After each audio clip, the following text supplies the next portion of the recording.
हाँ जी गर्ल्स, इसके बाद मैं आपको शुरू करवा रही हूँ ट्रेसिंग ऑफ कॉनिक। आप किसी कॉनिक सेक्शन को कैसे ट्रेस कर सकते हैं। इसमें 3 ही केस हैं, एलिप्स का, हाइपरबोला का और पैराबोला का।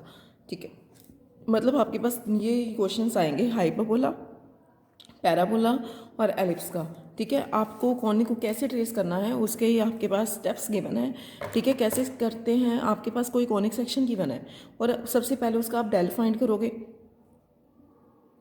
अगर डेल क्या है नॉट इक्वल्स टू जीरो और A B minus S square क्या है आपका ग्रेटर दैन जीरो, तो ये जो कॉनिक सेक्शन है एलिप्स है। अगर del not equal to zero है, A B minus S square क्या है लेस दैन जीरो है, तो ये जो आपका कॉनिक है वो हाइपरबोला है। अगर del not equal to zero है, A B minus S square zero है, तो वन क्या रिप्रेजेंट करता है, पैराबोला को। एलिप्स और हाइपरबोला के केस में आप सबसे पहले जैसे आपने 1.1 एक्सरसाइज में किया था कि आप सेंटर निकालेंगे, सेंटर निकालेंगे x1 y1 of the conic on solving the equation. इस टाइप की इक्वेशन को सॉल्व करके, और इक्वेशन ऑफ द कॉनिक जो विद रिस्पेक्ट टू जिसका पहले सेंटर ओरिजन पे था, अब उसका जो सेंटर है x1 y1 पे क्या हो गया, शिफ्ट हो गया, तो उसकी एक नई इक्वेशन आएगी कॉनिक की। वो क्या है, A X square plus 2hxy plus B Y square plus C one is equal to zero. और सी1 की जो वैल्यू है वो क्या है, G X one plus F I one plus सी।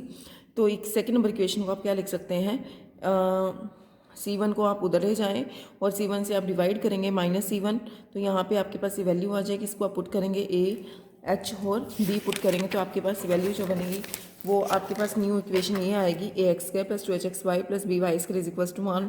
और कैपिटल एक्स किसके इक्वल है, क्योंकि जो पहले सेंटर ओरिजन पे था आप किस पे शिफ्ट हो गया, x1 y1 पे शिफ्ट हो गया, तो capital x will be equals to x minus x one, capital y will be equals to y minus y one. इसके बाद आप क्या फाइंड करते हैं, length of the axis find करते हैं। Square of the length of the semi axis are given by, आपको यहाँ पे कहता है कि length of the semi axis आपको फाइंड करके दिखानी है कि मेजर एक्सिस की लेंथ क्या है और माइनर एक्सिस की लेंथ क्या है। तो इसको चेक करने का क्राइटेरिया क्या है, A B is equals to क्या होता है, एच स्क्वायर होता है। तो यहाँ पे क्या है, ए माइनस में 1/r स्क्वायर, बी माइनस में 1/r square is equals to H square. ये काम हमने पहले किया हुआ है, वहाँ पे मैंने आपको ये पूरा एक्सप्लेन किया था कि ए बी माइनस में एस स्क्वायर कैसे यूज होता है। Then A B minus S square R की पावर 4 प्लस ए की plus B R square plus 1 is equals to zero. तो ये आर स्क्वायर में क्या है, क्वालिटी इक्वेशन है, इसके 2 रूट्स आएंगे, r1 square and r2 square. अगर दोनों ही क्या है, पॉजिटिव है, 2r1 2r2 क्या है, लेंथ ऑफ द मेजर और माइनस एक्सिस है किसके, एलिप्स के। अगर एक आर स्क्वायर पॉजिटिव है दूसरा नेगेटिव है, तो कॉनिक क्या रिप्रेजेंट करता है, हाइपरबोला को। और जो लेंथ है ट्रांसफर एक्सिस की 2r1 होती है, कंजुगेट एक्सिस की लेंथ क्या होती है, ट्वाइस ऑफ आपके पास क्या है, square root of modulus of r2 का square. Equation of the axis आप इस तरह से फाइंड करते हैं, equation of the axis refer to the original axis के विद रिस्पेक्ट टू आपके पास ये वैल्यू आई है, क्योंकि एक्स और वाई के प्लेस पे जब आप फुट करेंगे। फोकस आपको निकालना बता रखा है और डायरेक्ट्रिक्स भी आपको निकालना बता रखा है। ठीक है, लेटेस्ट रेक्टम की आपको पता है कि इसके latus rectum of the conic क्या होता है, 2r square 2r2 square by में क्या होता है, r1 होता है। 10th क्या है, आपको कोऑर्डिनेट्स फाइंड करके दिखाने होते हैं पॉइंट्स के, जहाँ पे कॉनिक जो 1 है वो किसको मीट करता है, कोऑर्डिनेट एक्सिस को क्या करता है, मीट करता है। धीरे धीरे हम क्या करेंगे, इन पॉइंट्स को क्या करेंगे, प्लॉट करेंगे।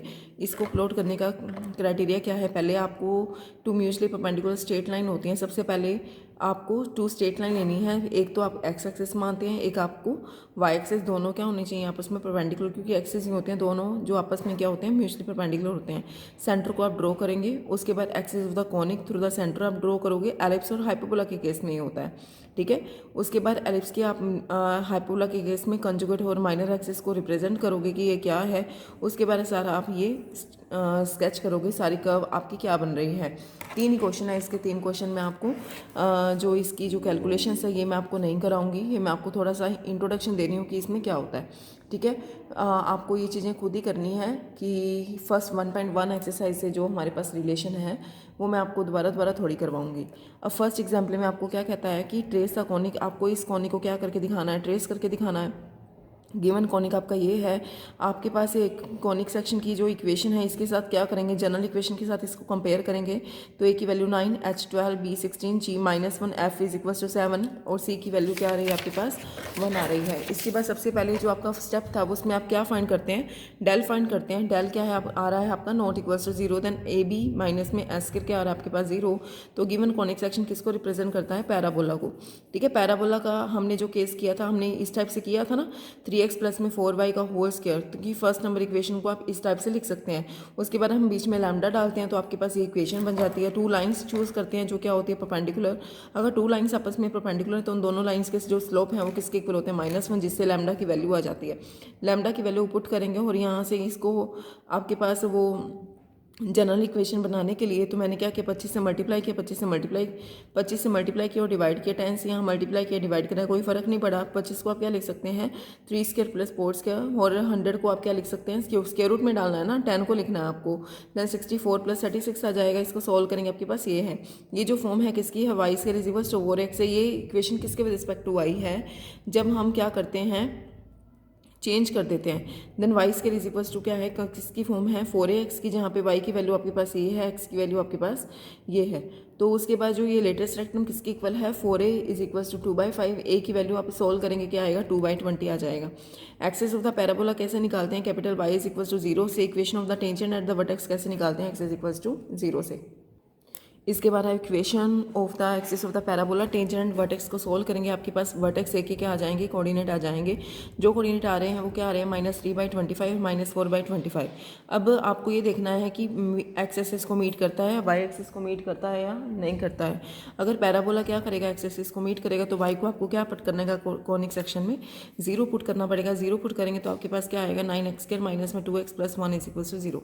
ये आपको ये जो आपके पास क्वाड्रेटिक इक्वेशन आई है ये क्या करती है कि ये कॉनिक सेक्शन को की क्या देती है, एक्स की इमेजिनरी वैल्यू देती है। इमेजिनरी वैल्यू यहाँ पे हम एग्जिस्ट नहीं कराएंगे। तो parabola does not mean in real points पे मीट नहीं करता जब एक्सेस, मतलब पैराबोला जो होगा ना एक्स एक्सिस तो मीट ही नहीं करा। अब चेक करते हैं कि पैराबोला क्या करता है, वाई एक्सिस को मीट करता है। जहाँ पे आप फर्स्ट नंबर इक्वेशन में आप एक्स को 0 पुट करेंगे तो वाई के आपके ये कोऑर्डिनेट्स आ रहे हैं। इसका मतलब ये है कि जो पैराबोला एक्सिस को मीट ना करके सिर्फ किसको मीट करता है, वाई एक्सिस को मीट करता है। आपको ये प्लॉट क्या करने पड़ेंगे, ड्रॉ करने पड़ेंगे वाई एक्सिस पे। ठीक है, आपके पास COD पॉइंट्स आ रहे हैं, 2 पॉइंट्स आ रहे हैं जहाँ पे पैराबोला क्या करता है, वाई एक्सिस को क्या करता है, मीट करता है। अब फोकस जो होता है वो एक्सिस और लेटेस्ट रेक्टम का क्या होता है, इंटरसेक्शन होता है। क्योंकि जब हम फोकस ये लेते हैं, S क्या है आपका यहाँ फोकस है, A आपका वर्टेक्स है, Z यहाँ पे क्या है डायरेक्ट्रिस है, और Z क्या है डायरेक्ट्रिस का मिडिल पॉइंट है जो एक्सिस इसके ऊपर है, जो वर्टेक्स से पास कर रही है। ये आपकी ये जो रिलेशन है ये किसकी रिलेशन है, एक्सिस ऑफ द पैराबोला है। क्लियर। तो यहाँ से जो फोकस है वो क्या है, इंटरसेक्शन है किसका, axis of the latus rectum का। Equation of the latus rectum क्या है हमारे पास, X is equals to A होती है।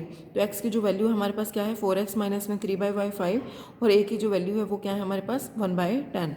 ठीक है, आपके पास जो हम A की वैल्यू निकाल सकते हैं वो क्या है हमारे पास, क्या है यहाँ पे आपका 1/10 है। तो इसको सॉल्व करेंगे, आपके पास एक इक्वेशन आ रही है 8x माइनस में 6y minus 1 is equals to 0। अब यहाँ पे आपके पास फोकस के कोऑर्डिनेट आपके पास आ गए हैं। ठीक है, वर्टेक्स के आपके पास ये कोऑर्डिनेट्स हैं, और ये कहता है 5th और 7th नंबर इक्वेशन को अगर सोल्व करेंगे तो आपके पास फोकस के प्रॉपर वाले कोऑर्डिनेट्स आ जाएंगे। क्योंकि आपके पास सिर्फ इक्वेशन आई है लेटेस्ट रेक्टम की, आपको फोकस के कोऑर्डिनेट एक्सिस और लेटेस्ट रेक्टम है, और एक्सिस और लेटेस्ट रेक्टम की इंटरसेक्शन मतलब दोनों की इक्वेशन से आप एक्स और वाई की वैल्यू फाइंड करेंगे, जो आपको क्या देगा, फोकस की कोऑर्डिनेट देगा, जिसकी वैल्यू क्या आ रही है -1/25 और माइनस में 11/50। और आप ये देखो ना कि ये आपके पास कोई लाइन है जहाँ पे ZAS क्या है 3 पॉइंट्स हैं, और Z के कोऑर्डिनेट्स अगर हम आपको निकालना चाहते हैं हम तो A की और S के पता है। ठीक है, और मिड पॉइंट फॉर्मूला से हमारे पास क्या है, ZAS के कोऑर्डिनेट हैं। आपके पास Z की मैंने कोऑर्डिनेट्स निकालने के लिए XY की वैल्यू, A की कोऑर्डिनेट पता है, S की वैल्यू पता है। इन दोनों को आप क्या करेंगे, ऐड करेंगे तो क्या आएगा, x माइनस में 1/25/2 इज इक्वल्स टू -3/25। ये कौन सा फॉर्मूला लगा दिया, मिड पॉइंट फॉर्मूला लगाया। तो आपके पास किसके कोऑर्डिनेट आ जाएंगे, x की वैल्यू आ जाएगी, जो क्या आ रही है आपके पास, इसको सोल्व करेंगे तो -1/5 माइनस में 1/2 माइनस में 1/10। नाउ जो directrix is perpendicular to the axis passing through, मतलब जो एक्सिस है, ठीक है, जो यहाँ पे जो एक्सिस ये क्या कहना चाहता है कि डायरेक्ट्रिस जो है ना, एक्स एक्सिस क्या है, परपेंडिकुलर है, एक्सिस ऑफ द पैराबोला की क्या है, परपेंडिकुलर है। ठीक है, ये दोनों क्या होते हैं आपस में म्यूचुअली परपेंडिकुलर होते हैं। तो यहाँ पे आपके पास क्या वैल्यू है, now the directrix is perpendicular the axis passing through Z minus के 1/5 और माइनस के 1/10। तो इक्वेशन ऑफ द डायरेक्ट्रिस क्या होती है कि आप कैपिटल, जैसे आपके पास जो वैल्यू है वो क्या है, y square is equals to क्या है 4ax है। तो डायरेक्ट्रिस की इक्वेशन क्या होती है, x plus a is equals to क्या होता है हमारे पास 0 होता है। ठीक है, x plus a is equals to 0। तो x की जो आपके पास फॉर्म है है। तो x प्लस ए क्या है आपके पास 0 है और x की वैल्यू क्या है 4x माइनस में 3y प्लस में k इज इक्वल्स टू क्या है 0 है। जैसे हम ये चूज़ कर सकते हैं x plus A is equals to 0, x की वैल्यू है और a की वैल्यू क्या है आपके पास 2/20। इसको सोल्व करेंगे ना, यहाँ पे 2/20 है, इसको सोल्व करेंगे तो आपके पास सीधा ये वैल्यू आ जाएगी। ठीक है, 8x माइनस में 6y प्लस में 1 इज इक्वल्स टू 0। ठीक है, आपके पास इसको जब आप सोल्व करेंगे आपके पास ये वैल्यू सीधा ही आ जाएगी, आपको ये k की वैल्यू निकालने की ज़रूरत ही नहीं है। क्लियर है आपको यहाँ तक?